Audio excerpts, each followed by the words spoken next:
বীরভূম জেলা জুড়ে বারবার উদ্ধার হয়েছে বিপুল পরিমাণ কয়লা। আবারও বাজেয়াপ্ত কয়লা বোঝাই গাড়ি। তবে এবার 3টি গরুর গাড়িকে প্রায় 6 টন অবৈধ কয়লা পাচারের আগে বাজেয়াপ্ত করা হলো। গ্রেপ্তার করা হয় একজনকে। বুধবার রাতে 14 নম্বর জাতীয় সড়ক থেকে আবারও একটি পিকআপ ভ্যানকে আটক করে সদাইপুর থানার পুলিশ। প্রায় 2 টন কয়লা উদ্ধার করা হয় সেই গাড়ি থেকে।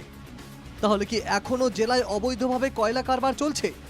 তবে এই প্রথম নয়, গত কয়েক মাসে বারবার কয়লা উদ্ধার হয়েছে।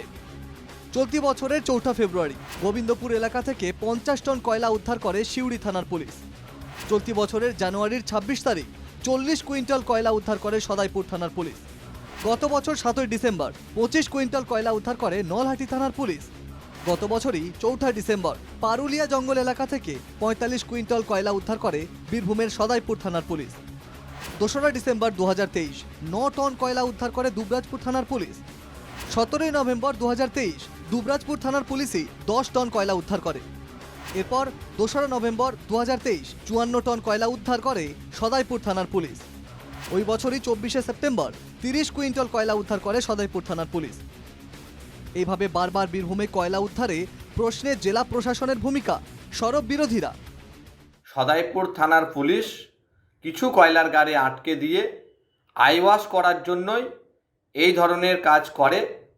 আসন্ন লোকসভা নির্বাচন, তার আগে পুলিশ প্রশাসনের স্বচ্ছ ভাবমূর্তি দেখানোর জন্য এই ধরনের কিছু গাড়ি আটকে দিয়ে কয়লা পাচার বন্ধ আছে এটা খবর করতে চাইছে। বারবার বীরভূমে কয়লা উদ্ধারে পড়শি রাজ্য ঝাড়খণ্ডের দিকে আঙুল তুলছে তৃণমূল।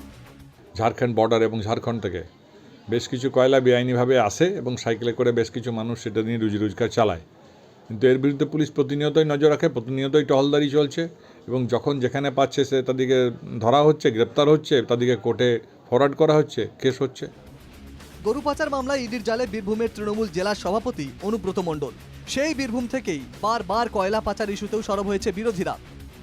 আবারও লালমাটির গড়ে বেআইনিভাবে কয়লা পাচারের অভিযোগ উঠছে। বীরভূম থেকে শুভদীপ পালের রিপোর্ট, NKTV বাংলা।